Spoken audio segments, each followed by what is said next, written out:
Tu pries pour de l'argent. Tu demandes, tu insistes, tu pleures. Mais rien ne vient. Tu travailles, tu t'efforces, tu cherches des solutions. Et toujours, le vide. Tu t'endors avec des dettes dans la tête et tu te réveilles avec le stress dans le ventre. Tu commences à te demander, est-ce que Dieu m'entend vraiment? Est-ce qu'il m'a oublié? Est-ce qu'il a décidé de bénir les autres et de me laisser tomber? Tu n'es pas tombé ici par hasard. Ce message t'a trouvé parce que quelque chose doit changer dans ta vie.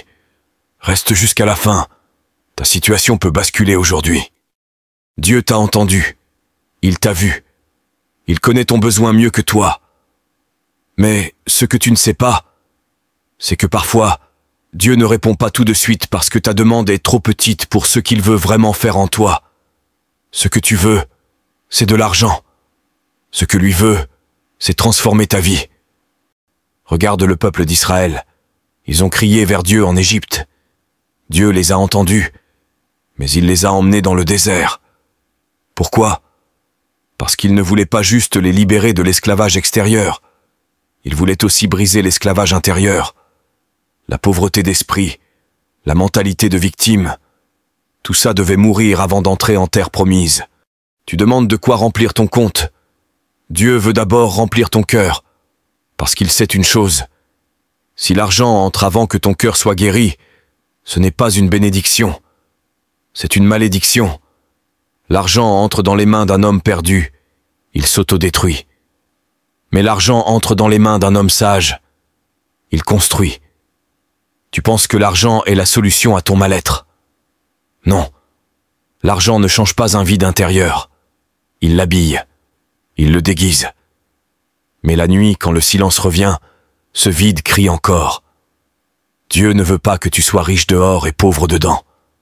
Regarde Robin Williams, célèbre, millionnaire, admiré par le monde entier. Mais il s'est suicidé. Pourquoi? Parce que personne ne voyait l'homme brisé derrière les sourires. Il avait tout, sauf la paix. L'argent ne comble pas un trou dans l'âme. Salomon l'a compris. Il a demandé la sagesse, pas l'argent. Et Dieu lui a donné les deux. Parce que celui qui cherche le bon trésor reçoit ce que Dieu approuve. Cherchez d'abord le royaume, et tout le reste vous sera donné par-dessus. Matthieu 6, verset 33. Mais aujourd'hui, on a inversé les rôles. On cherche le reste, et on oublie le royaume. On veut les mains de Dieu, mais pas son cœur. On veut la bénédiction, mais pas la relation. Et ensuite on se demande pourquoi rien ne change. On court comme des fous. On se compare. On envie. Regarde les réseaux sociaux. C'est devenu une compétition de qui a l'air le plus riche. Mais la richesse n'est pas une image. Elle est dans ce que tu supportes quand tout s'écroule. Et la plupart n'ont même pas de base. Le jeune homme riche dans l'Évangile en est la preuve. Il avait tout, mais il n'a pas pu abandonner son argent pour suivre Jésus. Il ne possédait pas sa richesse. C'est elle qui le possédait. Ce jour-là, il a choisi l'or au lieu de la vie. Il y a des gens qui prient pour des millions, mais qui n'ont même pas appris à gérer 1000. Tu veux la multiplication? D'abord, Dieu regarde ta gestion. Si tu gaspilles ce que tu as, pourquoi Dieu t'en confierait plus? Tu veux qu'il t'élève? Mais es-tu fidèle dans le peu? Beaucoup veulent la moisson, mais méprisent les petites graines. Ils veulent diriger une entreprise, mais refusent de balayer le sol. L'orgueil bloque les promotions. Ce que tu refuses de faire en bas te ferme les portes du haut. Dans Luc 16, verset 10, Jésus dit « Celui qui est fidèle dans les moindres choses l'est aussi dans les grandes. » Dieu regarde ta gestion du peu. Il regarde comment tu te comportes quand personne ne t'applaudit. Il veut te confier plus, mais pas sans preuve de maturité. Tu veux savoir pourquoi Dieu te ferme certaines portes financières? Parce qu'il protège ton futur. Tu crois que c'est une attaque, mais parfois, c'est une intervention divine. Tu allais signer un contrat qui t'aurait détruit.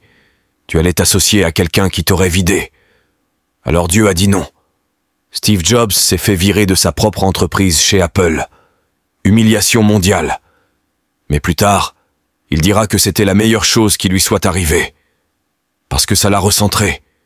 Le rejet t'amène parfois vers ta vraie mission. La bénédiction de Dieu ne t'écrase pas. Elle t'élève.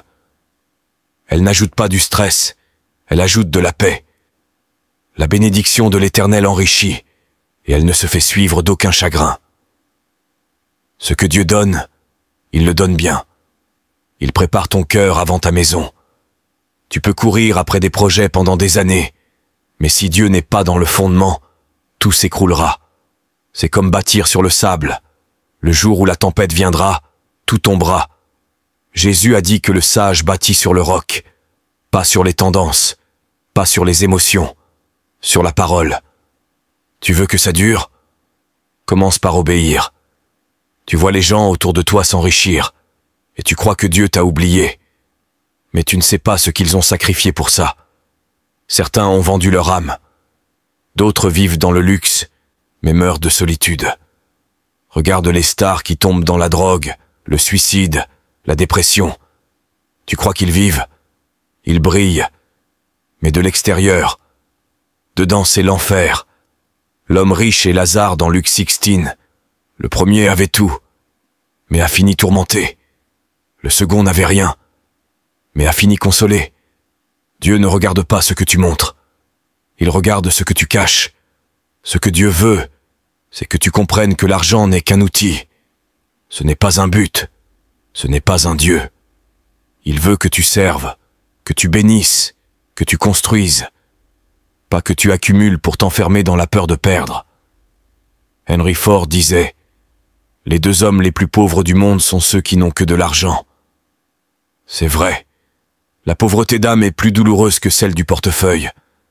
David, lui, disait « L'Éternel est mon berger, je ne manquerai de rien. » Il avait compris que la vraie sécurité n'était pas dans les biens, mais dans Dieu.